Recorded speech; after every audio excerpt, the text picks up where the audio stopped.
Can you hear the love tonight? Welcome to episode 46 of Write a Book with me and this wonderful series from concept to conception. Today is Sunday, the 23rd of November, 2025. Wow. Time is flying, my friends. But more importantly, we are here to continue to grow, learn, and develop as writers because I'm showing you, especially if you haven't been here before, behind the scenes on the screen and giving you a little look-see into the process in itself. Now, with that said, let's get some share screen going so we can talk about it. I've been doing this for quite some time now. This is episode, what is this, 46? 46. Wow, that's crazy. If you don't know, and this is your first time jumping on, and you're like, "Hey, what's going on? Why would I watch this guy? What do you mean 46 episodes of what?" It's me basically writing a book in real time, using my process. Now, remember, everybody has a process, so I'm not saying this is the way, as if we are Mandalorians. No, this is more or less, hey, this is how I approach it. Maybe somehow it might give you some insight into the behind the scenes and how it works. I personally have a meticulous list that has a lot of leeway on it. But the reason we're on 46th episode is we've done all this. We've brainstormed. We built character arcs. We did our short form outline. We extended it. And then I did the zero drafts of all the chapters. And that's where we are today. We have been organizing the plot points from those zero drafts to get some notes down so we can then adjust the zero drafts. And we are on chapter, what, 14? We're on 14 today. So we are flying through. We are flying through. Before we jump into it, I'd like to say hi to everybody and see what's going on. What we got here? We got Cinder. I want to redeem the village. Oh, what? The villain. Oh, this is the other. You rewrote it. I had to redeem my villain, my main villain, female's character sister. Fantastic. We talked about that. It's always fun to see villains be more than mustache twirling villains. Of course, beard twirling villains, that's another story, though. I've been dealing with the death of a parent at a young age. Excellent. One, unless, of course, you're really young, but I feel like this is your story. So, one girl has a closer relationship with her mama, old child, while the younger one has a close relationship with her father. Una madre, un padre, con fratello. All right. I love this story idea, by the way, Cindy. Very cool. These are things I think I wrote. Yeah, I wrote the comment. As sad as those moments are, I do love reading such emotional true experiences, and that's something that I care about when it comes to writing. Is the more realistic you get without being too realistic. Because let's be honest, and I've talked about this with the very lovely author herself. About sometimes it could get too real, and too real makes it actually feel fake. It's why in film and television, when it comes to dialogue, they tell you to make it sound natural, but there is a difference between natural and then like, hey Bob, hey, how's it going? All right, cool, cool, cool, cool. Like, that is technically still natural, but it's not interesting, right? And when you're writing, or if you're writing a long form narrative or any kind of writing, the whole point is to keep engagement, right? Because you want people to read it. So you always get to the good stuff, but you want that good stuff to still be emotionally true. And that's why I really love ideas like this. It's a very intense thing to explore. And what is fantastic about this is even though Cindy is writing her story and whatever genre it ends up being, believe it or not, you could do this exact same thing in a horror. You could do it in a romance novel. You could do it in fantasy. You could do it in sci-fi. And that's the brilliance of emotion. That's a brilliance of character relationships, is you could pop it anywhere. It could be deers. It could be Bambi, for all we know. And it could still have, and by the way, Bambi does deal with the death of a mother. He discovers his father, spoiler alert, right? He meets friends who were strangers, Thumper, all these amazing things. And it's a deer. So it really doesn't matter what the outside looks like. That's why I always talk about starting inward and then working outward. Because like if you start with they're a CEO and a strong XYZ and a blah blah blah blah, right? Like none of that's interesting. It's this stuff inside. And from there, you could develop any story you want, and they could be animals, or they could be biology inside the human body living in cities. And it's all the same stuff because the emotions are true. So whenever you get a chance to discover or explore those things, I'm always for it. She goes on to say the young child becomes ill. Mother nurses her, contracts the same illness, and passes away. That's very sad. I still like it. I still like. The old sister, now alone, begins to manipulate a father using grief to orchestrate. Wow. Very intense. This is very intense. Blaming her mother, blaming her for the madres mortas. Oh yeah, I already saw it. Yes. Deep stuff to follow. I can't wait. It should be exciting. It gets a little worse as the age, but they keep it to myself. It takes a place in their agency area. So there is a social standards to add more complexity. I like it. Complications. Well, what's up, my friend? How's it going? I'm writing a romance, so choose empathy for the poll. I like it. I think my MC's villain is herself. Excellent. She's her own worst enemy right now. And that's true. When you are dealing with antagonistic forces, not necessarily the antagonist, but the antagonist forces, remember, you could go internal. And I love that you're choosing it. Hello, Diana. Hi. Hey. What's up? Yeah, that's me. Hey, Beard Man. That's a me. That's a me, Mario. Yay. Hey, hey, hey, hey. What are you? Emma. Howdy, everyone. Ro, what's up? I just sent you an email, my friend. I just sent you an email. Hey, flowers. Wavy, wave. SB. Hi, everyone. We're going to get started in a second. Just got to Act 2 of my story as if last night. Fantastic. Congratulations. Let's give you a little cheery cheer. Everyone give her a nice little round of applause. Act 2. It's the big part of the whole thing. That's where we get into the rough and the tough of it, so that's going to be pretty fun for you. I answered in a relationship to the villain, I think villain is how I'm going to say it for now. The villain of my finished book, but I have different kinds of villains in other books who I want the reader to feel other things towards them. Yes, absolutely. There are different elements to the way we want people to feel. And what Afghani, by the way, hello, Afghani. What Afghani is talking about is the poll. If you're new here, we always like to do a poll, and at the end of the hour, we talk about the poll.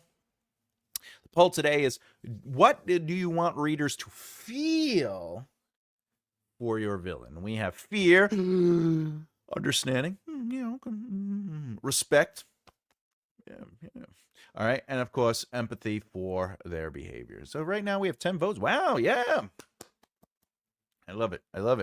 So if you want to pop it in there, boom, boom, ba-dum, boom, we will get to that. Ro, love the story, Afghani. I read it before. Oh, fantastic, Ro. Thanks for supporting the other viewers. Excellent stuff. Awesome, Ro. Thank you. Yeah, Afghani, I will be reading it this week. I promise you. Busy, as they say. Let me get some sippage. It's a quick read, though. It's only 13 pages if I was paying attention. What's up, Sean? What's up, everybody? All right. Boom. Let's get into it. We did all the bloop, bloop, bloops, the blah, blah, bleeps. Oh, by the way, I was told to remind people, bloop the beard and bloop that like button. The interaction sure does help elevate the channel. And remember to please subscribe if you feel like you haven't done so already. Boop, boop, boop, boop, boop, boop. All right, so last we left, we were organizing plot points. So let's get to it. We are on chapter 14, but we broke chapter 14 into 2 chapters. So let's go to chapter 14 and point 1. Oh, yes, this is where we're going to shift the POV to third person limited because it's going to be from the love interests. Pavo, pavo, pavo. All right, the love interest rides to the front. Get off the ship. The love interest walk. All right. Whee!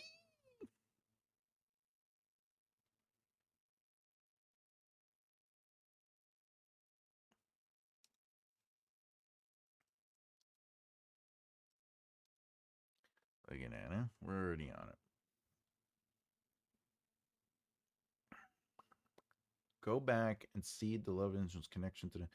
Let the seed be about the relationship and when the planet is named.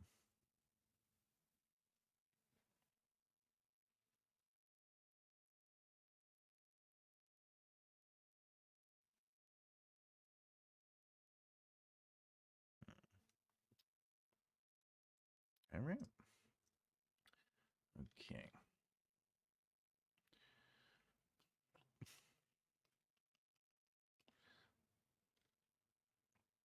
Where is the love interest? The love interest. Oh, see, look, I already put it there. I already put it there. I think we actually might have did this one already. The love interest takes a moment, nervous and unsure. The gods get there, and one of them scans and says, "Hey, let all three in."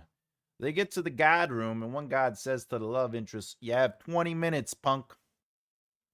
By the way, if this is your first time watching, this is what a zero draft looks like for me. I do not write prose. However, I can write prose in the zero draft. I rarely try to make it look pretty at all. I don't care about tenses right now. All I care about is getting out the rhythm and the pace of the chapter. What needs to go in the chapter, what it should look like, how long I'm going to spend on beats. You know, for example, this sets up the beat. They make it to Laura's cell, and then we go a little deeper into it. Laura's interested in a girlfriend, unlock the cell, so that has to happen. This has to happen, and then this is like a little deeper dive into a beat. More importantly, I can put dialogue. I don't have to. What you will notice is once I'm done taking notes and I go back through the zero draft, I'm actually going to start kind of building the chapter a little bit more. And that's where you'll see some prose and some dialogue. Now, whether I write in first person or third person, we'll see. We'll see. We'll see what happens. Hello, everyone. You know what I should do? Watch this. Boop. Look at it. See? That's great. The reason I say that's great is because now, if I pop one of these, oh, who's this? Hey, would you like many views? Let's make you popular. Thanks, man. I really appreciate that. If anyone's wondering, I am on Kick Live right now, so you will see Kick comments on the screen, but you won't necessarily see them in the comment section of. This is clearly a spam thing, but hey, all right, let's do this. It's Carla's son. You know, honestly, I really thought it was for like a split second. I was like, is that did they go on Kick? Oh. The reason I'm doing that is because apparently if you could build up 50 followers on Kick, you make way more money on the lives than you do on the YouTubes. But don't let YouTube know that I'm doing that.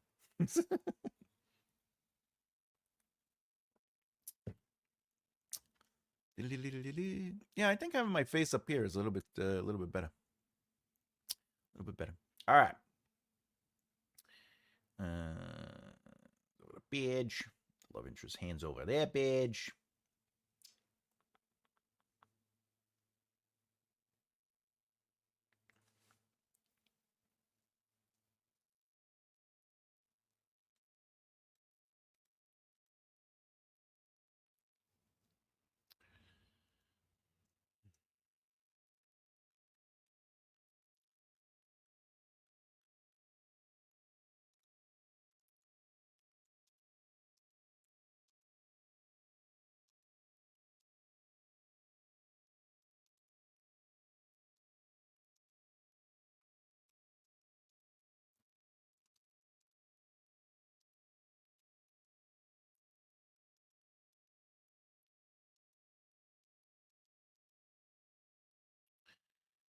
Calling YouTube right now. YouTube, can I help you? Yes, who is this? It's Afghani. I'm calling about Thomas J. Bellezza's The Right Mindset. He's using Kick, too. Imagine they did that while you were on the phone. They're like, boo. That's silly. Whoa. What happened there? All right. Boo. Boo, boo, boo. The love interest looks at the girlfriend.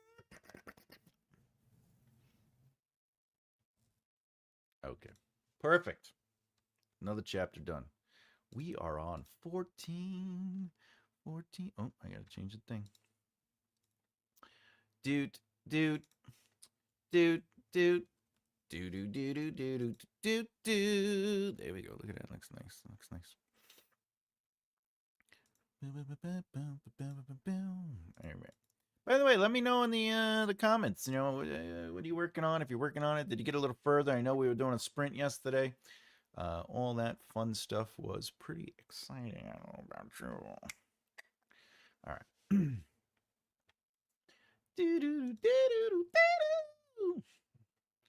Ooh, I have an update going on at the moment. I am lagging everywhere.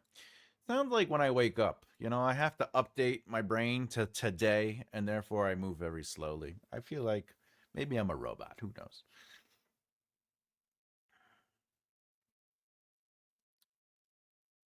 See this, by the way?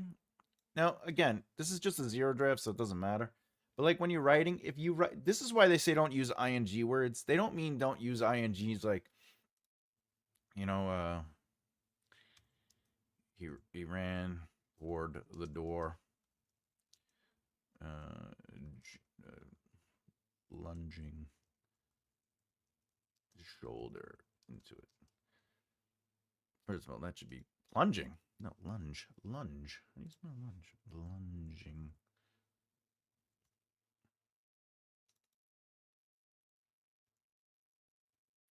All right.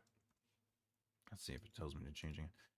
So this ing is okay because it's still inactive, but it's if it was they are trying to find a way out. First of all, that's heavy telling, but again, it's an outline, so it doesn't matter in this situation. But it's also passive, so that's why they would say they. You could write they tried to find a way out, but honestly, again, this is an outline, so it doesn't matter. But in reality, what does it look like? That's what you should be asking yourself when you're writing. What is the difference between show and tell? Well, they tried to find a way out is quick pace, and it just keeps the narrative moving, and sometimes that's okay. Sometimes literally writing they tried to find a way out is fine. Do it, right? You want to get to the good stuff, but you need to at least show them sort of whatever. If it is an emotional truth, then you might want to show how are they trying to find a way out. Are they arguing with each other? Are they searching the walls? Are they trying to unlock the door? Is one person playing with a computer? Whatever the case is. So that is the difference between show don't tell. You usually tell to keep the pace moving, or it's not narratively important.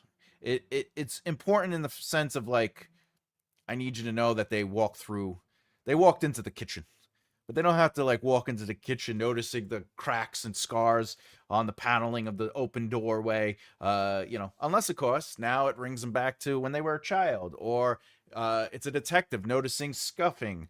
Now you slow it down, and what are they actually noticing, and then it's important. So that's a little. I know that was a little aside, but that's why they say stay active as much as possible. You know what I'm saying? Oh, we got some comments. I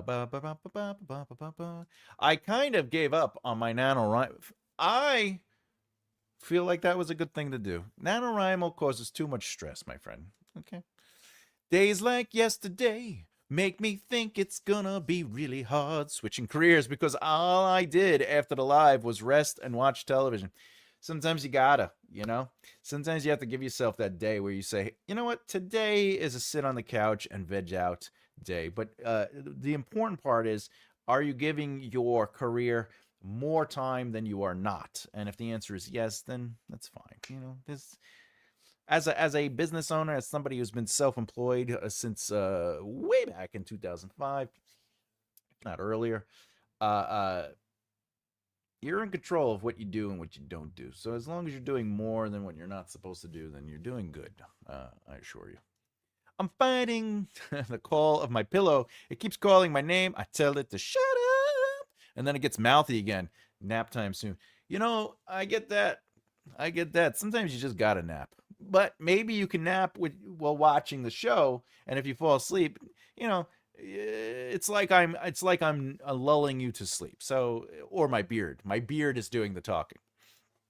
Full-time job plus commute equals not a lot of time to do what I really want to do. SB, I been there, done that. I feel you there, and obviously, we could sit here for hours and talk about the process to get out of that pattern. And it is a process in itself. How have I been doing it for all these years? I'm surprised, but there are things I did that I was taught that my mentors did, and so forth and so on. But it is possible. But it is a plan, and it's something you have to put a little bit of time into, and eventually a lot of time. But the truth of the matter is, one of the things that reframed the way I look at it is one of my mentors basically said, look, you could either put 40 hours a week into something you don't want to do, or you could put 80 hours a week into something you're passionate about. And that was really, I was like, yeah, I would rather be doing 80 hours of something I love than 40 hours of something I hate. And so I started making arrangements to switch that, and it took me about a year and a half, and I was able to say goodbye to jobs and jump fully into at the time my music career. SB, how about using a recorder while you commute to record? Yeah, that's true too. Just watch the road. Watch the road. I haven't touched my book in about 6 weeks. Vacationing, vacating building pantry, which is now full, and then sick. I hope you're better. The back to work nights, not used to, then possible strike. Wow, got back to it yesterday. Life happens, and sometimes it happens a little too hard. But I'm glad you're back at it. I hope you're feeling much better, Cindy. I remember you saying you were sick. Sorry. What the hell's going on? All right. They're running through. Oh, that's a lot going on, Cindy. It is. Let's root for. Let's send us some positive energy here. They run again. Make sure the love interest hurts guards. Yes, that's important. Get to the chopper. That's my Austrian voice accent. They get out, pushing through the gate. They don't know where they are, but it is a dead end.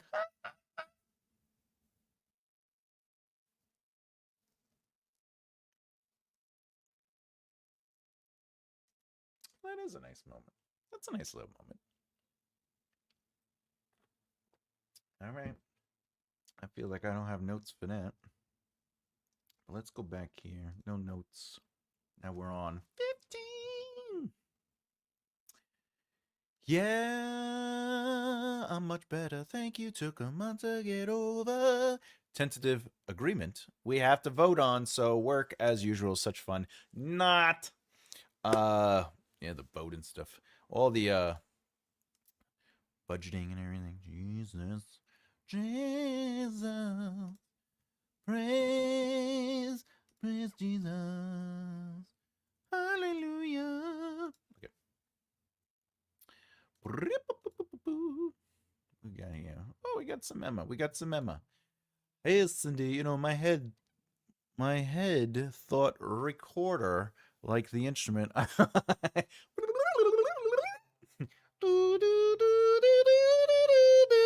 Okay. The recorder.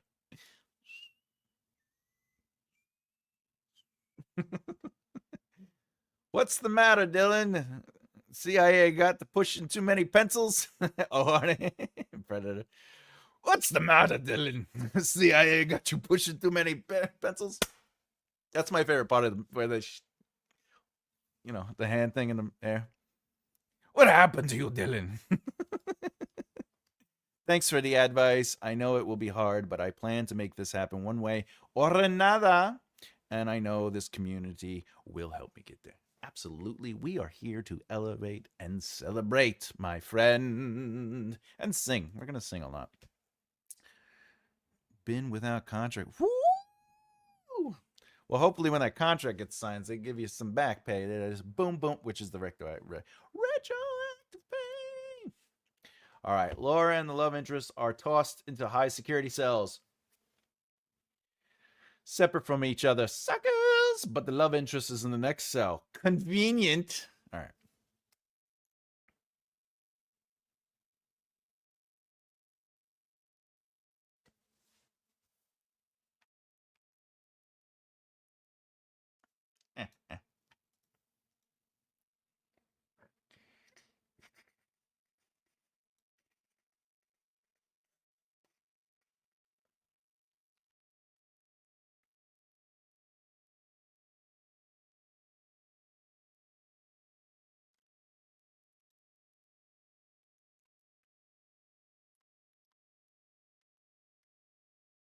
You know what?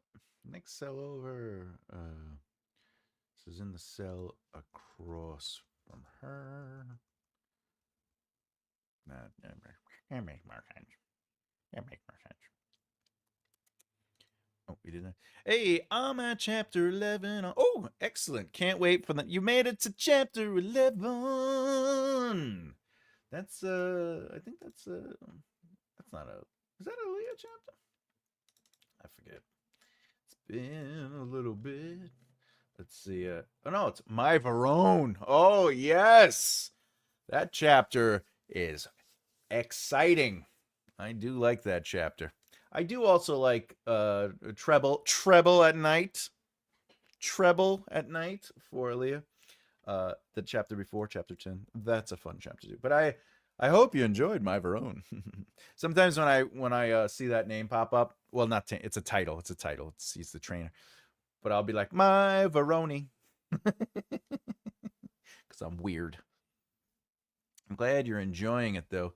I am super happy you're enjoying it. The guards beat the love interest up. Bam, gang. Oof, oof. Laura Olivia freaks out, upset. She's not gonna get out. The love interest is. Okay.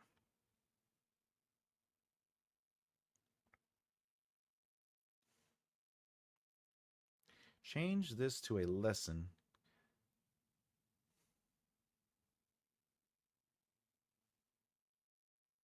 What? The love interest tells Laura that banging on the door isn't going to get them out. Change this to a lesson.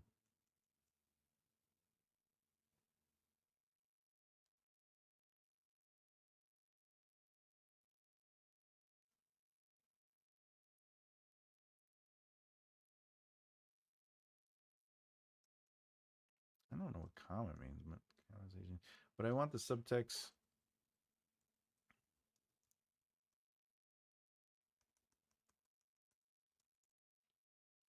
Yeah, all right, that's clear. That's clear. Yeah. I'm so sorry. I'm so excited, and I just can't hide it. And I know. I want you. I want you.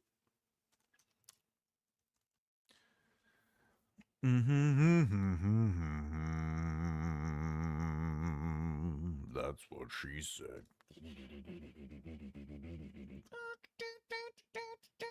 That's what she said. By the way, that's what I do. This is how I am when I'm by myself, by the way, when I'm working. I sing to myself. Words activate me to say stupid things. It's just how it is.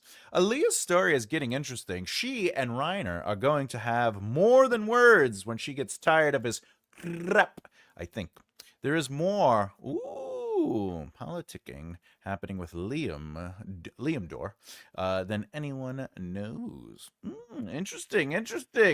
He might become the first chair. Well, he is higher than the first chair current. He is what we call the side table, and then higher than him is only there are two spots higher than him. You'll have the foot of the table, and then of course the table head.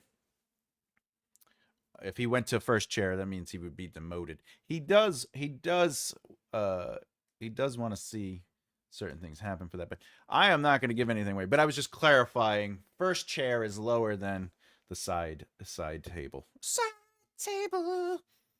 Everybody. I do like this is fun though. I like poor Reiner. All right. By the way, I love Reiner. It might not feel like the way I write him, but he's a good little boy. Don't forget the high chair, Thomas. Well, it depends how young you are and if you're going to have from the kids menu. All right, the warden comes back after 3 days and speaks with the love interest, talking with him about the evidence they have on him, showing that the love interest was on the ship too, therefore part of the crime. Excellent. Laura stands up, her ankle still hurt. Ooh. Ooh, then he might become the table head. Reiner ticks me off, but he is interesting. For one, I love that he ticks you off because he's supposed to tick people off, you know? And I think that's why I love him, because he's like the character you just want to be like, you know, you just want to slap. He might be. Who knows? Who knows? We don't know. You gotta keep on reading. Gotta keep on reading. All right. Laura stands up. You get the gang.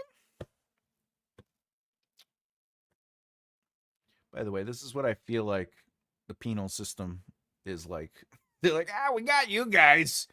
Don't worry about the real criminals. We got somebody. At least we get credit for it.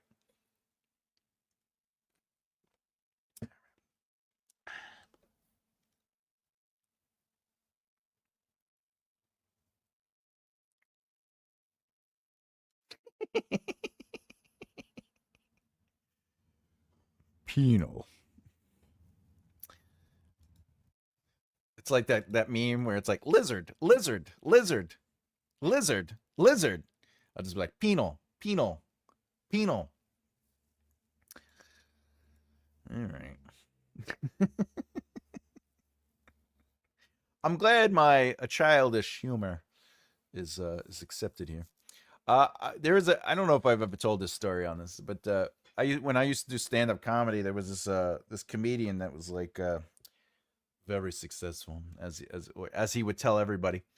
I was on Everybody Loves Raymond. Oh, were you? Were you? Oh yeah. Raymond's my friend in real life, and I was on his show. Yeah, you were a guy standing in line. But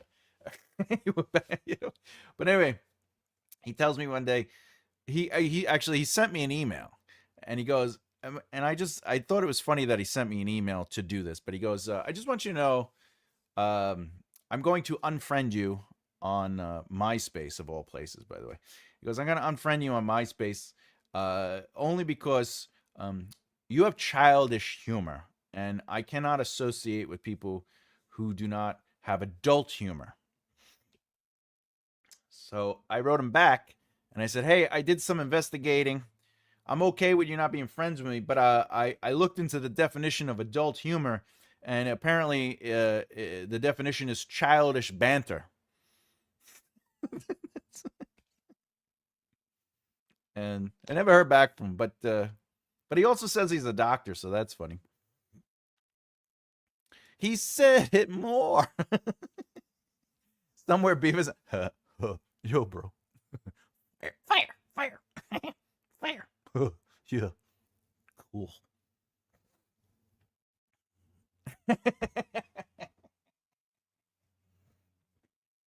No, but there was a guy. One time I was talking to the same comedian before the email at a show, and this other guy shows up, and he like overhears, and the guy asked me what it is I do, and like why I'm doing comedy, and I says, well, I consult people in the entertainment industry, and I was in the music. I gave him my spiel. I go, so sometimes I get hired to help on projects, come in and kind of make it work, or people just hire me to help their career. And this other comedian comes over, and he's like, "Oh, who would ever hire you?" Right? And then he's like, "I would never work with you." And I was like, "That's fine." And then when I opened up my theater, he sent me a friend request. Not the guy who didn't want to be friends with me anyway, but the comedian said he would never work with me. He sends me a friend request, and I'm like, "Oh, he's gonna ask to use my theater." And then he's like, "Hey, bro, do you need an improv group performing in your theaters on Saturdays?" And he's like, "All we ask for is $600 for our night." And I was like, "Oh, that's so interesting, because that's how much I rent the theater out. But for you guys, since you're a big name, right? You said you're super big in the email. I'm gonna have to charge you $1,000 for the night, and then you guys could charge whatever you wanted to do."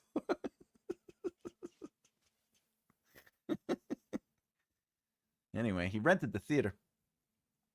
No loss. Definitely was no loss with the guy who was like, I was on Everybody Loves Raymond. Smells like butts. Warden says they have to speak.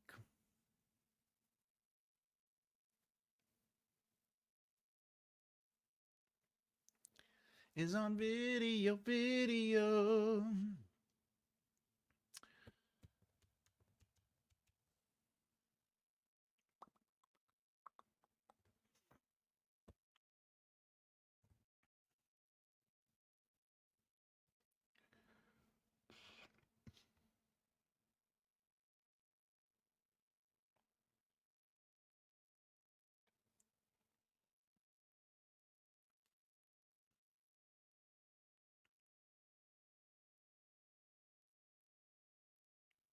Sorry, I was reading.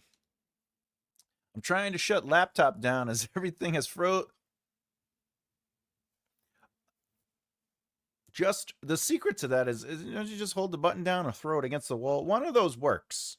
Well, listen, Flowers, you got to do what you got to do with that thing. You know what I noticed though? Computers and technology. Crap. What is the deal with that? What's the deal with that? All right. My Jerry Seinfeld, terrible impression. It's too crazy. No, it's bad. Very bad.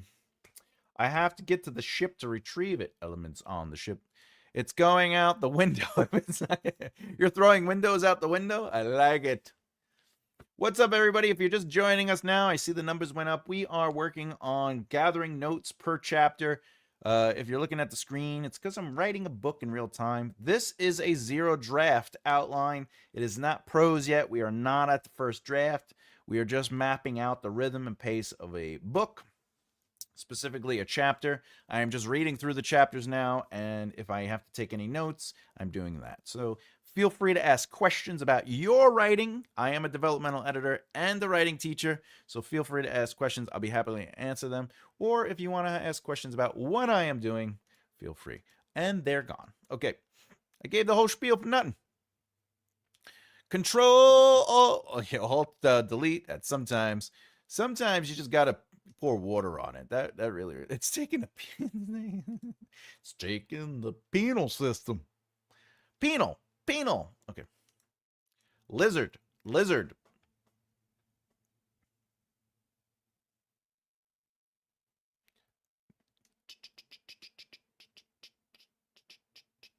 All right. We're kind of flying through this. 17. What is it? 40 minutes we're at? Ooh, not bad. Penal.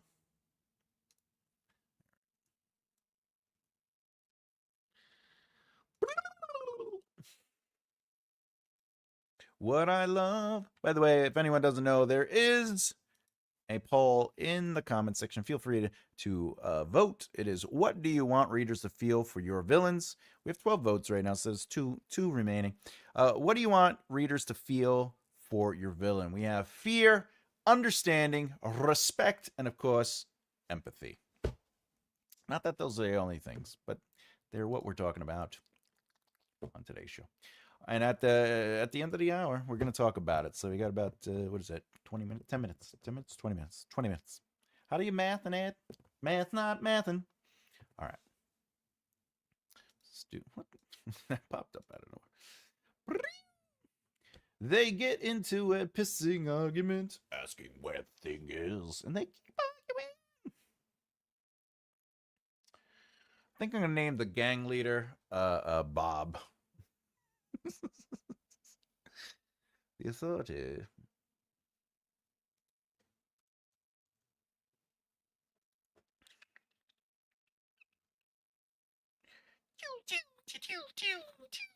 All right, this one's pretty good. See, this is the thing. Sometimes when you're writing, you're gonna need a lot more notes. But if when you're doing the zero draft, if it just makes logical sense, the most notes you're gonna take are what you see me taking, and I'll give you a little glimpse at what I'm talking about. I'm gonna zoom this out because it's really not about what you're reading; it's about the size of it. So if you notice, wait, just go over here. The chapter 1 has a ton of notes, right? Chapter 2 has a ton of notes. Chapter 3 has a ton of notes. 4, 5 has a lot less. 6 has a lot less. So the closer you get to the middle, usually the less notes you end up writing, because everything should be making, you know what I'm saying? Like the act 1, so plot points 1 through 9 is really where you need the most notes and the most setup, right? And then like 10, 11, 12, 13, and 14, which is act 2, is where you would also have some additional setup for certain things. But then pretty much anything after the midpoint conflict, you can't add new information. You can only qualify. What is it? It's I have the rule. I had the rule here for everybody, but it's the same thing with logical narrative movement, where it's going to explore, expand, or qualify something, right? So, with that said, you're just naturally going to have less notes the further you get into the book, because by the time you get to the last 3 or 4 chapters, you shouldn't really need a lot of notes, because what you should be doing is resolving the narrative. So basically, after the midpoint conflict to act 3, it's about finding a solution to the problem created in the midpoint. Act 3 is about using that solution to solve the problem, but obviously it gets harder, right? But everything in act 3 is about resolution. Resolve, resolve, resolve. So, note-wise, just saying. Not that you can't have a lot of notes. The real notes are going to come when the beta readers and the alpha readers take over. I voted empathy, but first I want to hear... Wait, I want her to be irritating. But as her story goes on, she has the largest character arc change and realizes what she has done. What she has done. Tell me why she had done it. In your deeper. Schmear, schmear, schmear, schmear.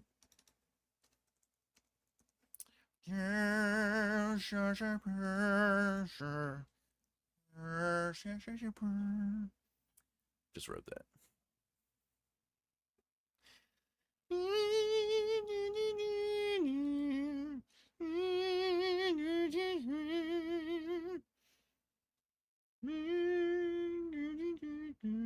What is that song? Oh, it's lost in the darkness, silence surrounds you. Once there was now endless night. I will finally. I just want you to know I can show you the world. Shining, shimmering, splendid. Tell me, princess, now when did you last let your heart decide?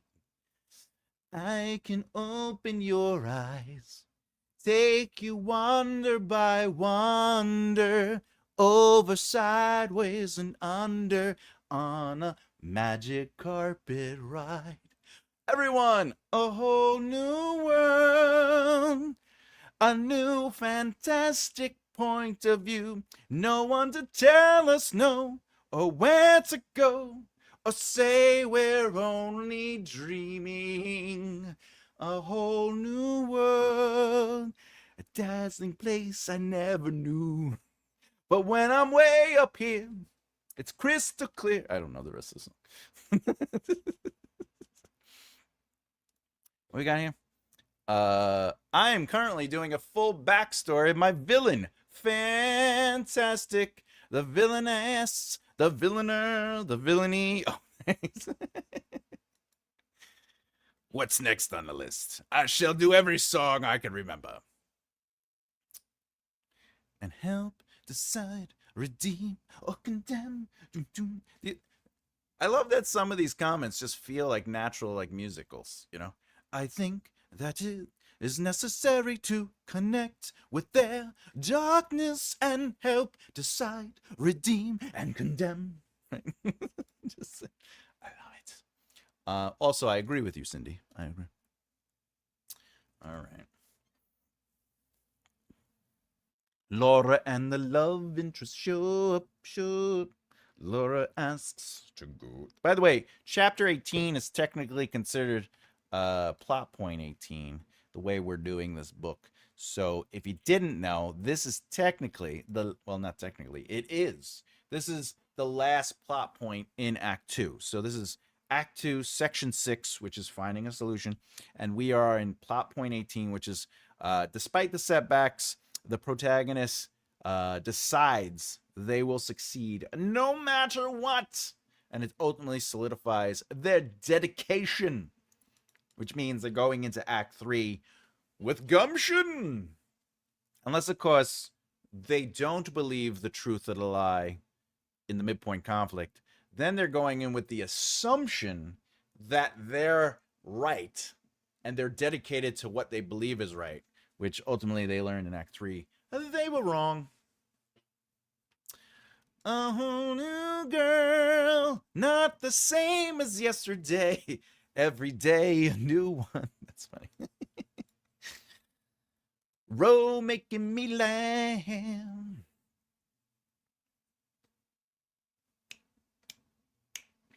Who remembers what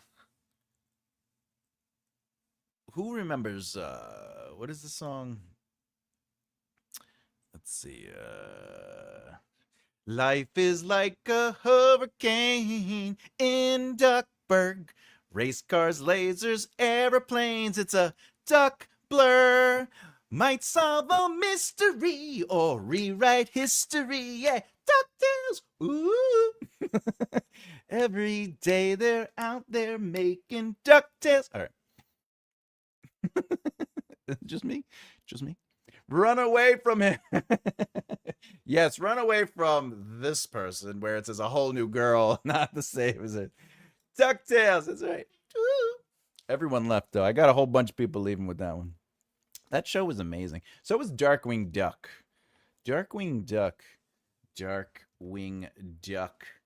was fantastic, right? Darkwing was like daring duck of mystery, champion of right, swoop down from, right? And then it goes, Darkwing Duck. When there's trouble, you call DW. When there's trouble, call DW. Origami bears jumping here and there and everywhere. Laura. And the love interest.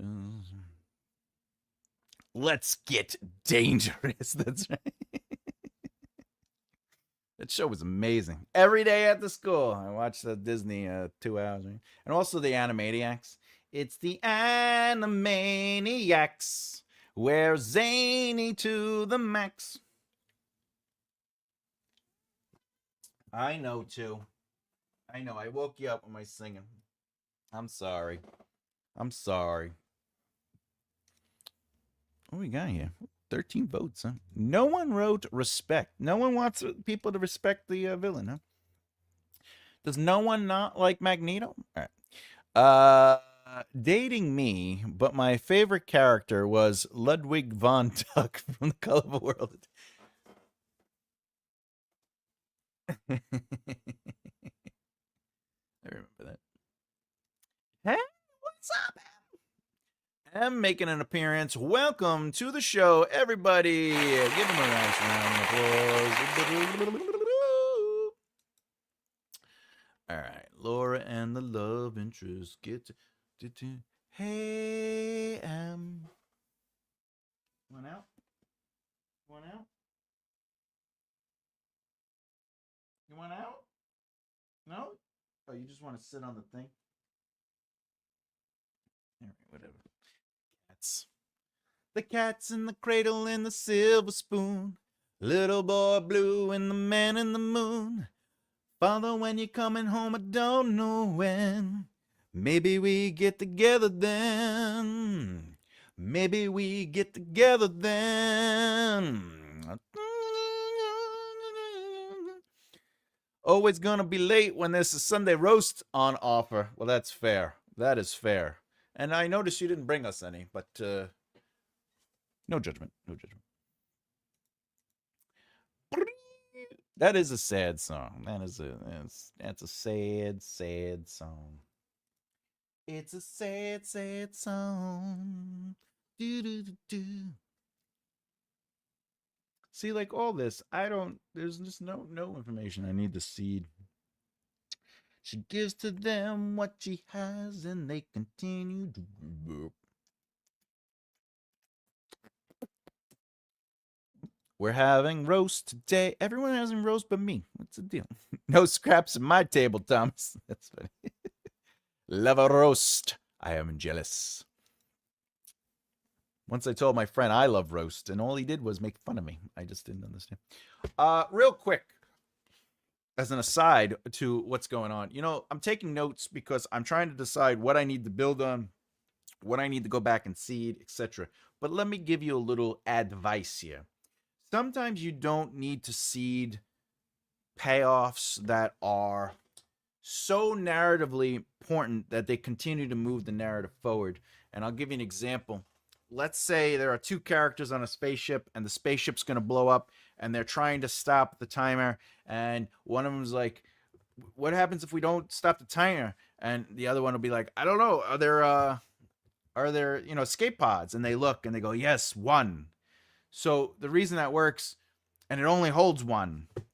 So now we've built tension, conflict, urgency, right? And it moves the plot forward. So there is an escape for one of them, or they could both die if they can't stop the explosion, right? So you don't necessarily need the seed that there is an escape pod. You don't need to in that situation, because the introduction of that information, especially after the midpoint conflict to the end, is maintaining stake, or elevating the stakes, I should say, but maintaining urgency, and it is maintaining narrative momentum. Now, if it is something that needs to be explored, or you have to spend time with context like that, then you have to seed it. However, I will say, if you do seed that there are escape pods, or more importantly, that maybe the ship they're on only has so many escape pods, it does add to the payoff. But in a situation like that, you don't necessarily always have to go back and be like, I need to see this crap, But just a little insight to that. Treating it like prime rib, asparagus, baked potatoes, mushrooms, and baked Alfredo cheese. Everything on that sounds delicious, but the mushrooms would kill me. I am allergic to the mushrooms. Look, now everyone knows how to murder me. Spitting there, Thomas. Are you spitting there, Thomas? I am. Maybe? I'm always spitting. Watch out, cause here we come. It's been a while, but we're back in style. So get set to have some fun. We'll bring you action and satisfaction. Where are the rescue ranges? Right? Watch out. What is it? I think that's the rescue ranges, isn't it? Isn't it the rescue ranges? I think that's the rescue ranges. Watch out, cause here we come. Or the chipmunks. Oh, it's Alvin, Simon, Theodore. That's right. That's a. We're the Chipmunks. Chipmunk. We're the Chipmunks. When you feel like a laugh, give us a call. Yeah. Alvin, Simon, Theodore. Mushrooms separate, don't worry. Excelente. Muchas gracias, señorita.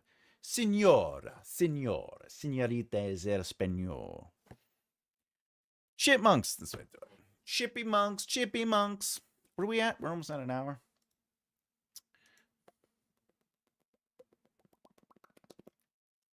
This one's done. Boop. 19. I have more. You know what? Ended here.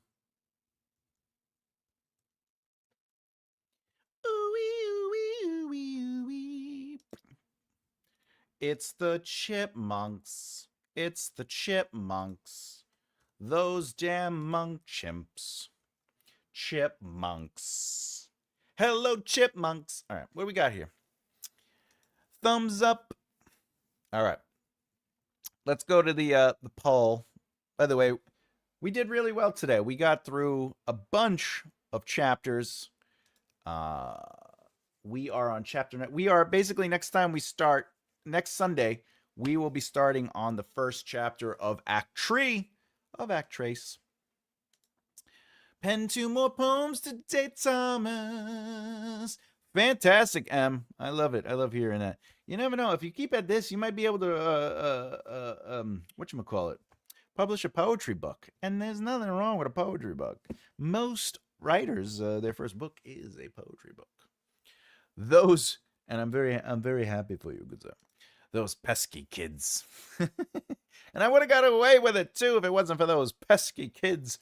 Ruh-roh. All right. Poll. What do you want readers to feel for your villains? We have fear at 46%. Oh, no. We have understanding. Oh, yeah, I guess, yeah, that makes sense. And then we have respect. Not for you. And then, of course, empathy. Yes. I've been there, done that. What the Flutterfingers are taking me away. All right. You didn't know I knew magic, did you?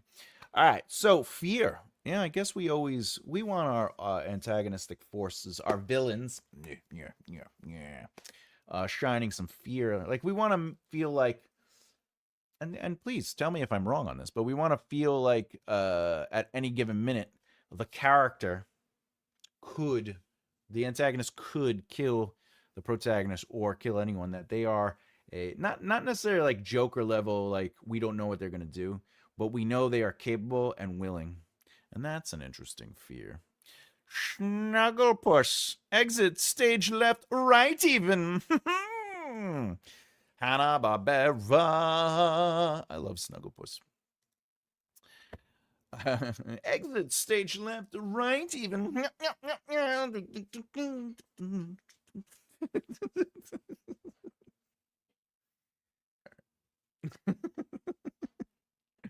Welcome to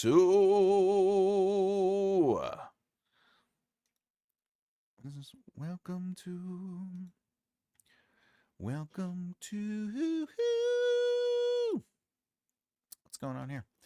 All right, let's keep it going. All right, so we have looks like fear has won with 46%. So I could respect that. I like that some people picked empathy. The respect thing though, like, don't we respect Magneto's position? Or I guess it would just be we understand his position. But here's an interesting thought. Now, remember, protagonist just means the person who drives the narrative, right? But it doesn't mean that they are the good person or the bad person. Just like antagonistic force doesn't necessarily mean villain or bad person. A good person could be antagonist force. The mayor who does right by their people could be the antagonistic force for, say, the mafia. But the mafia could be the protagonist. For example, The Sopranos. Tony Soprano is technically the protagonist, right? And in that situation, do we have empathy for the antagonistic force? In this case, the people trying to stop the protagonist. However, I would say that we fear Tony, though I don't know if we respect him. But we would respect the cops who are the antagonistic force, the FBI trying to stop Tony. But then what's crazy is there are other, like Ralphie, we don't respect or have empathy or understanding, but we do fear his behavior.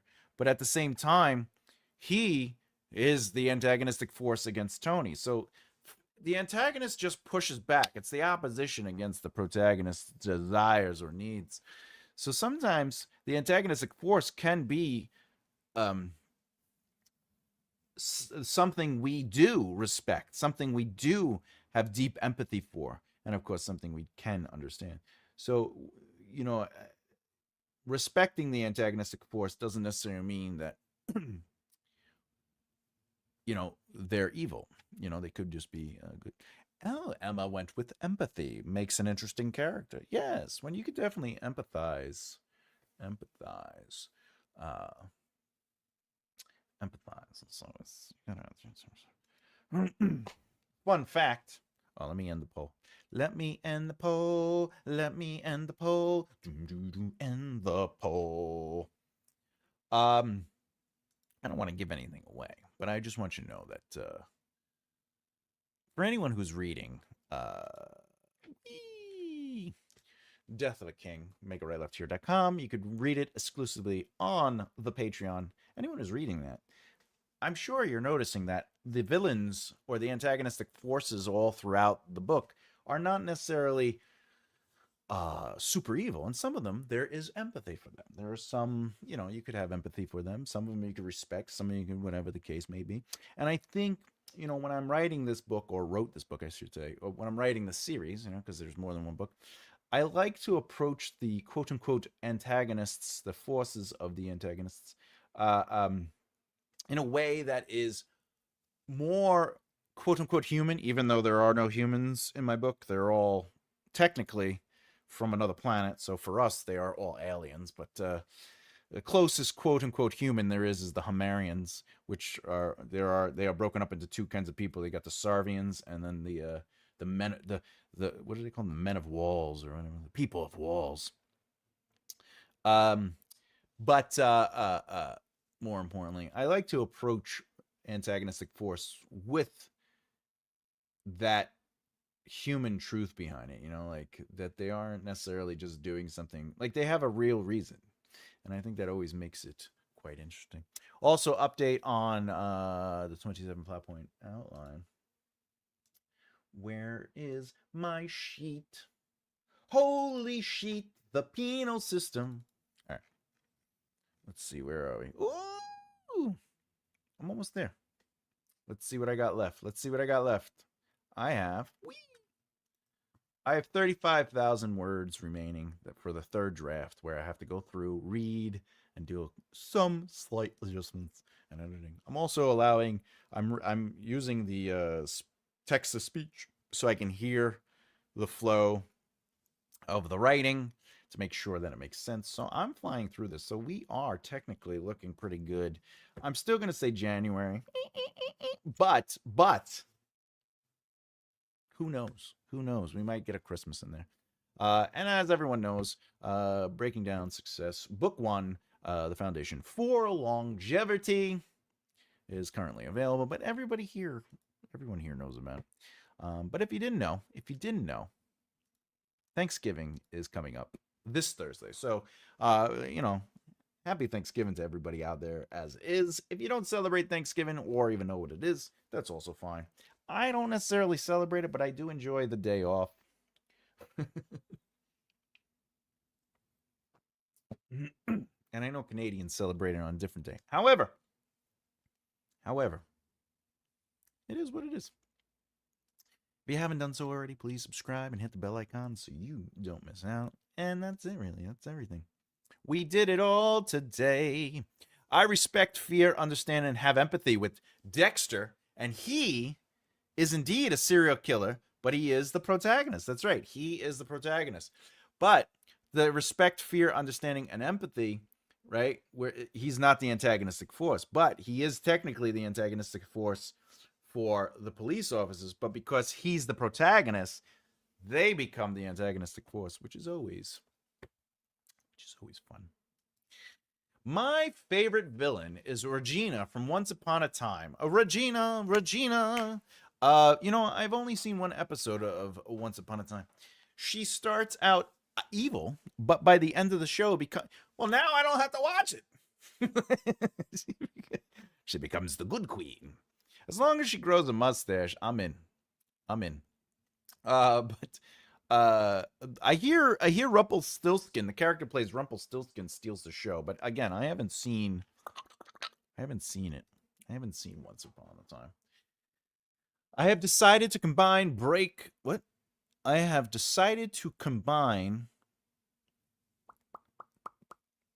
into 2 and B story in Chapter 5 for Act 2. Chapter 5 for Act 2. All right. And also, I'm doing a beginning, middle, and end for them. That's fantastic. Hannah, Chapter 5? Chapter 5 for Act 2? How big are your chapters? Are they super long? Because then that would kind of make sense. But hey, you do what you got to do, Hannah. As long as you're having fun, really. That's the rule. The rule of cool always surpasses everything. As long as you're having fun, that's all that matters. Well, there's so many characters that are amazing in that show. You should watch it. Well, maybe I will. Currently, I'm doing a 5th rewatch of Lucifer. Because I just like knowing what's going to happen. It's like comfort. It's like why I watch Friends almost every other year. But you know what? I'm going to say this. The Blacklist. The first couple of seasons of Blacklist is like just pure gold. But because I've seen all of Blacklist and I know when one of the characters leaves and then like they just keep the show going and then the way the show ends and then like the surprise they suggest is, I'm like, everything that's great about that show definitely goes away at a certain point. But at the same time, like you still have to watch to the end because like you want it to be a full experience. But the showrunner left the show, so of course the show's gonna say. It's the same thing with Game of Thrones. Like Game of Thrones, I could watch and I could really respect the first couple seasons, but then it just starts going. But by the end, you're just like, what are they doing with these characters? Oh, Lucifer's another favorite of mine. Oh yeah, very cool. Yeah. It is very good. Detective. The only thing I'm realizing on this 5th view about Lucifer is like, how does Chloe fall in love with him? He's a narcissist. He's self-absorbed. He has avoidant, dismissive behavior. I think I know what it is. It's the Beauty and the Beast, right? It's the right, because isn't that like the romance, the dark romance that people that like that's like popular, where it's like he is the beast, he's a monster, and it's like he does change over time, but like she falls in love with him. I mean, to be fair, it does take 5 seasons for them to fall in like But again, even in the beginning of season 5, I won't give away anything. It doesn't, it's not, I can't give it away. I can't say reason. And he still anyway, I don't want to talk about it. The ladies do love a bad boy. I am a bad boy. Sometimes when I play Monopoly, I get doubles. All right. So I hear. Right. He does have charisma. He has that what is it? Cheese May. He has. Oh no, Cheese May is like talking to T. He has the Riz. He has the Riz. Yeah, what's that all about, Emma? Yeah, why do ladies love the bad boys? I'd like to really know this. Um, I used to be a bad boy until my back started hurting, and that's really loaded dice. No, no, no. You know, if you roll doubles on Monopoly, you get to roll again. You know, you can get all loaded dice. I do. Because I played Dungeons and Dragons for so long and I was a DM, I'm really good at rolling certain dice. Like a D6. I'm always like, ooh, a 3 and a 4. And then like, how the hell did you know that was going to happen? I was like, I don't know. Just is. Anyway, does anyone here play roulette? Anyone? Do you know the James Bond method or the... All right, with that said... That reminds me. I'm going to try to get another, let's see. This is what's on my to-do list today. I have another 8,000 words. No, what is it? No, 11,000 words on my to-do list today. I have to finish 11,000 words. I have to go through 11,000 words on the outlining book. That's what today's thing is. Absolutely nerd flex there. Oh, with the D8 dungeon. The Dungeon Master. You enter the tavern, its warm fire crackling on your face and hueing your red beard with an orange tint. A what? Only Russian roulette. Oh, thank God. Bad boys are fun and keep you on your toes. Sometimes they lift you off your toes with a Gatling gun. Russian roulette with a Gatling gun.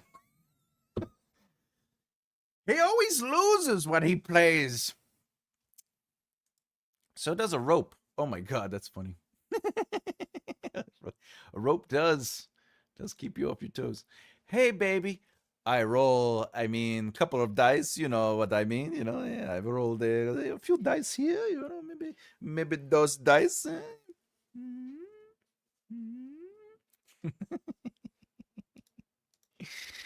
Look, I know what I'm doing.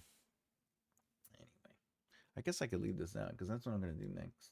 This I could close.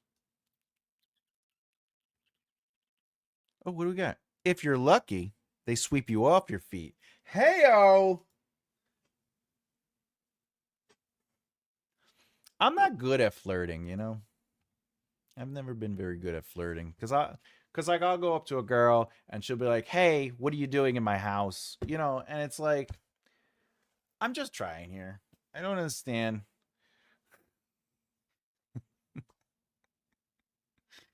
Anyway, just kidding. I don't do that. Not anymore, at least. You get a couple of restrictions. All right. I guess that's it. We did good today.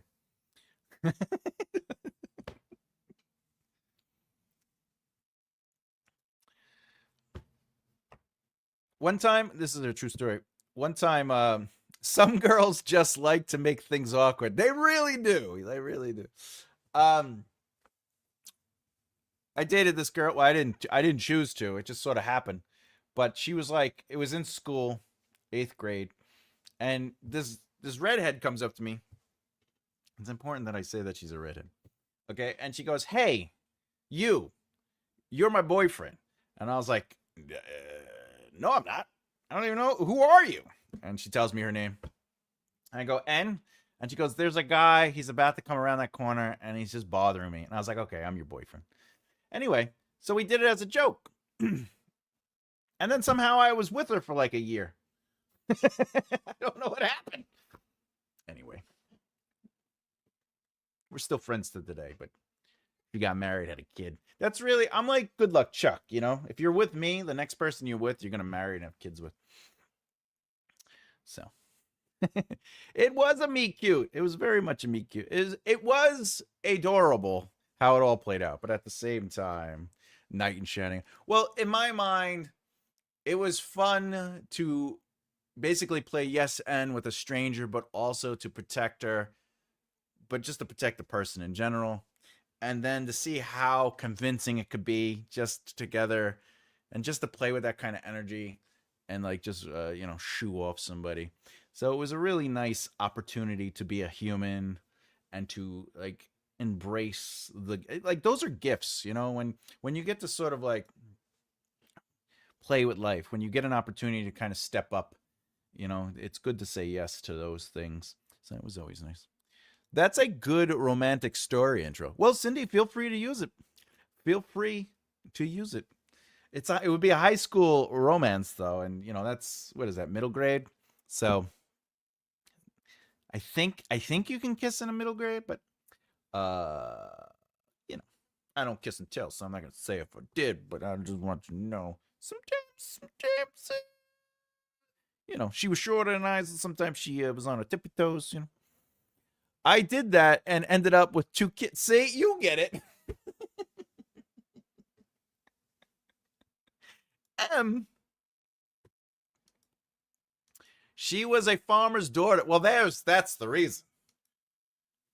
She understands where the huevos are. Where are the huevos? The eggs, the where's it? Huevos? Huevos? Huevos. I don't know. Lo siento, yo no sé. No hablo español, señor. Mi gusto. ¿Dónde estás mis pantalones? Because if I wake up drunk in Mexico and I'm pantless, I need to know where my pants are. Also, ¿dónde estás baño? Di dove sei? Io dove, what is it? Io sono de New York. She was a farmer's boy, a farmer's daughter. What is it? He was a skater boy, and I was Your Welsh is getting worse. Yes. I was trying to do a little Spanish there, but also the Italiano. Grazie mille, mama. Those country girls get you every time. Emma, aren't you a country girl? Aren't you a country girl? I can't tell. Fun fact. I in my youth, I was on many farms. My best friend had a farm. We talked about this. My aunts and uncles had farms, but I don't know if I'd be considered a country boy, because Brooklyn, but also Long Island. So she should know. She should know. She should know. Cause I'm a skater boy. What is it? He was a skater. He was a skater boy. Oh, he was a boy and she was a girl. Can I make it any more obvious? He was a punk and she did ballet. What more can I say? He wanted, right? He was a skater boy. She said, see you later, boy. He wasn't good enough for her. Yeah, that's stupid. What is that other song she's in? Why'd you have to make things so complicated? What is the song?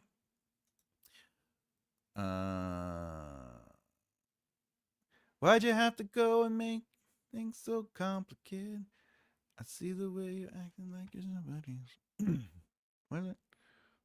Why'd you have to go and make complicated? Oh, I don't even. I guess I've been singing those words wrong. Just like some. Maybe that's not the real song. No, it's Abilene. Complicated. Life's like this. I can't believe I'm reading those lyrics. Where are we? What's going on? All right. I'm a London girl who escaped London or Landra. So tu sono de Landra. Emma, tu sono de Landra. I believe that is correct Italian. I would like to get out of Calgary to a nearby town called High River or Natten. First of all, Natten. That sounds like a great name. Natten. Not Natten like, hey, what's up, Natten? Yeah, Natten's going on. But like Natten as a location, that's a good name. Or Lacombe, north, or Calgary? North of Calgary. Iraq, Ara Lavigne, when I'm washing up. Who doesn't? I used to be very attracted to her because, she's redhead. But she smokes. And that was it. Lost all interest. Did you escape to Georodi Island? Yeah, of course. Obviously. I don't even know where that is. Georodi. Listen here, Jabroni. Jabroni. Oh, M, by the way, have you had time to catch up on any of the chapters? I haven't seen if you've been reading the book. I know you're reading Death of a King. I want to know if you got into. I think the what is it? Patreon. The most current chapter that's out, I think, is 11. I think, right? Yeah, chapter 11. No, chapter 11. Chapter 11 is currently the. I spelt it wrong, Thomas. That's all right. I can't spell at all. Girodi? Girodi. Giordi is the Giordi. It's a Newcastle. How do you say that? Let's see. Geordie. Oh, Geordie. I-E. Yeah, E. Geordie. If it's Italiano. That be the one, Emma. What do you win? What do I win? You win our friendship, Emma. Pronounce Geordie. Jordy.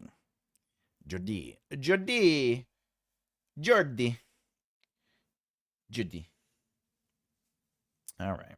Other than that, who remembers the end of November's? Everybody remembers the end of November's. That's me. I'll never escape. What? You're not a prisoner. I will come save you, flowers. I will free you of this prison. I'll bring the Brain and Pinky. Gee gosh, Brain. What are we gonna do today? The same thing we do every day. Try to take over the world. Rubbish prize. I've got that already. Whoa! Spare turkey. Depends if you're bowling and you got 3 strikes. Mio! I'm in me the Wales. So I believe that's Io sono de Wales. All right. Free me from Io Newcastle. Newcastle. Why do they call it Newcastle? Because I know the whole town and city is not inside a castle. Also, castles became obsolete once the cannonball became a thing. In fact, they started creating forts that were lower to the ground and heavier with angles to deflect the cannonballs. But they moved into what we would call palaces or estates because lords were like, the hell with it. If we can't protect ourselves, we might as well live in comfort. Because castles aren't necessarily built for like leisure. My bro in Walsh, Wales, Gallus, Missis up there in North Shields, Nord Shields. I'm trying. Can't read what you guys are writing. There is a new castle down by the river in the century of town. The center of town. By the way, if anyone's wondering, I'm crazy. All right. I have a castle down the road. Can you go to the castle? Like, are you allowed inside the castle? Or is it like somebody owns the castle and it's forbidden? Fortuna.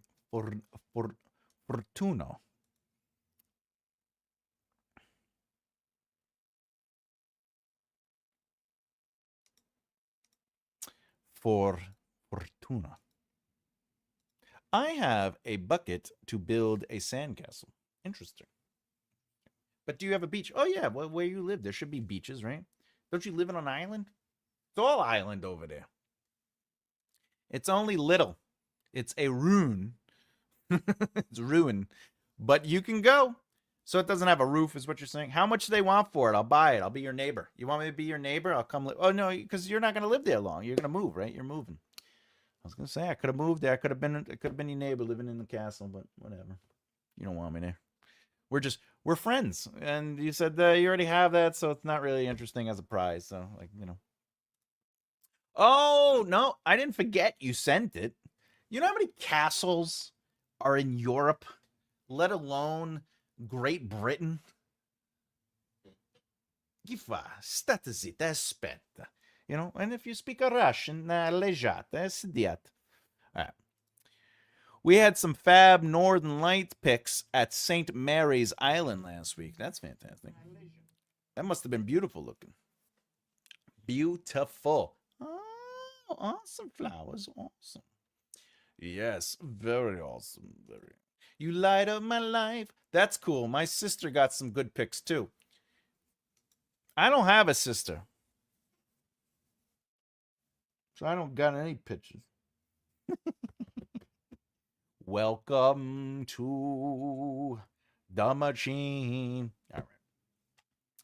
Other than that, I think that's it. I think that's everything. Who do you want me to get, boss? Everyone. You're not missing out. Well, I do have two brothers, and I had twin siblings, but they died before I was born. Good. They didn't make it. My mother said they were what is that thing? The SIDS, sudden infant death. They were like, want to adopt us? Let's do it. Let's get an adoption going. I think I'd be a good parent.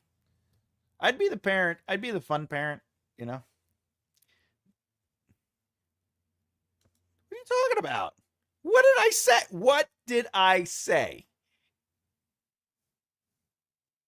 What did I say?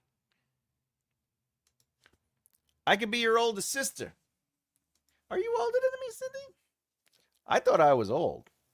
You're not older. Are you older? I guess you are. I think we've had this conversation before, but not by much. Come on. Oh, are you saying dude behave because my twin siblings passed away? I would have been one of the twins. My parents would have named one of the twins fully me. Which is my full name, Thomas Joseph Bellezza. But because they didn't make it, I exist. I wouldn't be here if they made it. So, in a way, they cleared the path for me. I was adopted. Interesting. Very interesting. Welcome. Now, since you were adopted, were you offended when the Avengers did the joke where Thor said, "Be careful what you say. He is my brother." And then they're like, "Well, Loki killed 72 people, whatever, in 3 days." And he's like, "Well, he's adopted." Apparently, everyone was so offended by that, they almost overdubbed it. So I want to know, were you offended by that? 63. Oh, yeah, you're a youngin' still, though. 63. Must be nice. I was nearly a fibroid. But then life was like, we need you here. I could be your oldest sister, but I charge extra for that. That's very funny.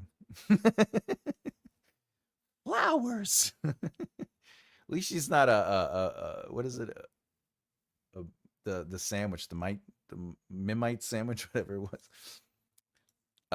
What's that? Flowers. So was I. I was adopted. See, adoption's great. I think it's important. Mom was 7 months pregnant, and a fibroid was going to be removed. It was me. Yeah, that's the when you're like, hey, I'll be your annoying little sister if you want. I'll take it. Come be my little sister. Fascinating. No, not adopted. Adapted.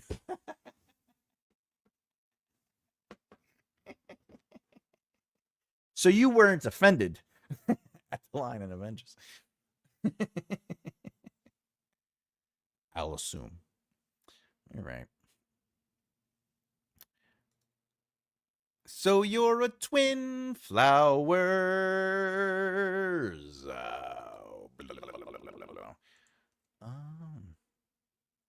What is that?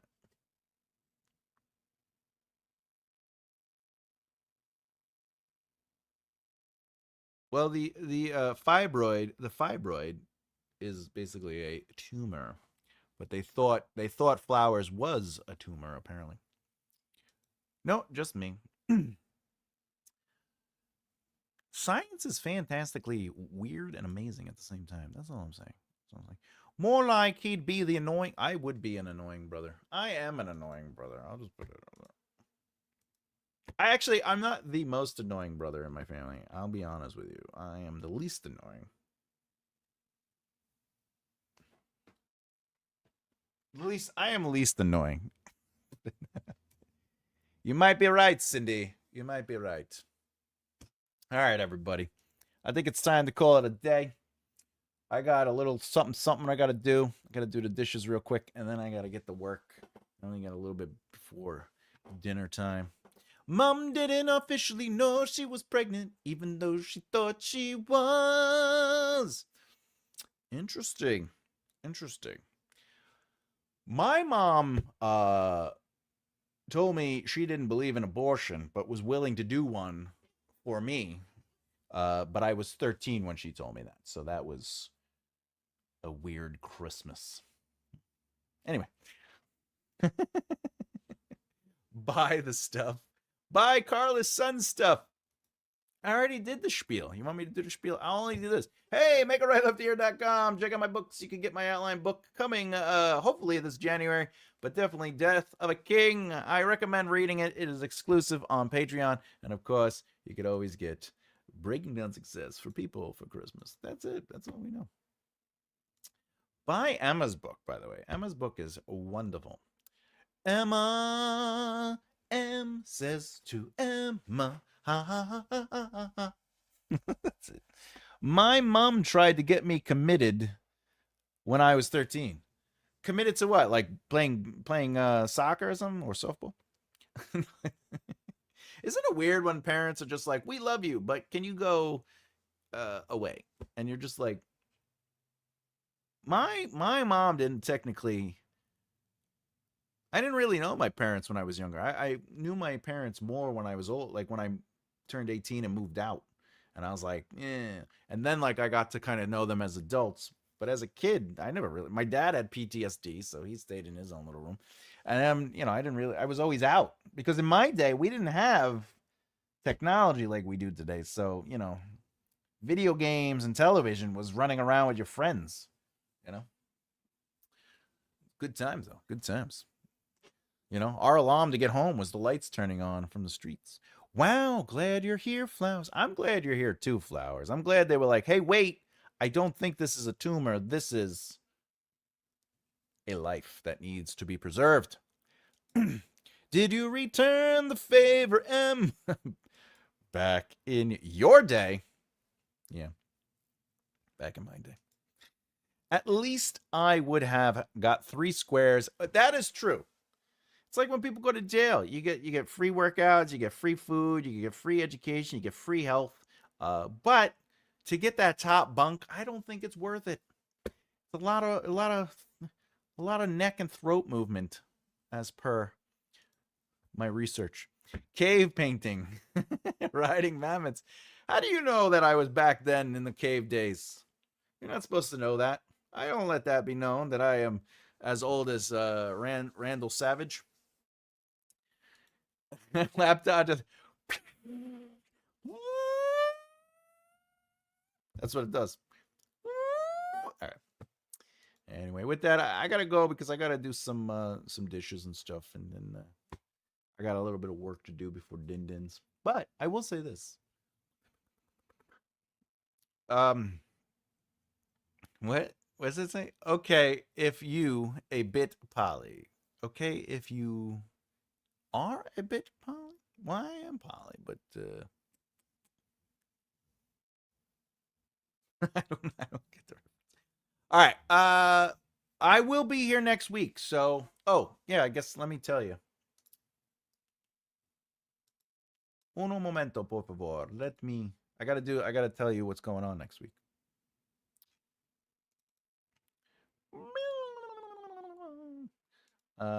He's like a bad penny, keeps returning. Bye.